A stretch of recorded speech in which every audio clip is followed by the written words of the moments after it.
Cross necklace for men and women. Ang nasa video ay 26.25 grams combined pendant. Ang lahat ng jewelry natin ay 24K Korean gold na bibenta at nasasangla at lahat ito ay may authentication card. Napakaganda ng cross pendant natin at ito naman ang kanyang chain na may 18K lock. Pwede ito sa 24K lock. Kung ayaw mo ng 18K, inform mo lang ng maaga si seller pag umorder ka.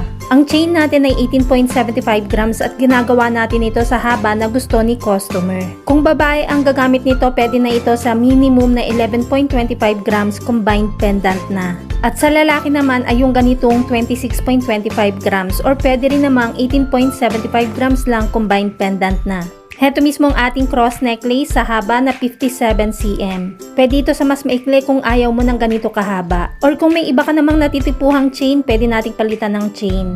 Pero kung pendant lang naman ang gusto mo, pwede rin tayo sa pendant lang at ito yung ating 7.5 grams pendant. Pwede ito sa minimum na 3.75 grams lang. Pero kung lalaki ka, mas okay ang 11.25 grams and above. Ang rate ng gold ay nagbabago everyday kaya hindi natin nilalagay ang price sa video. Kung gustong malaman ng updated price, mag-inbox kay Michelle Yu sa Facebook or follow Mabenta Kay R Jewelry sa YouTube or TikTok channel.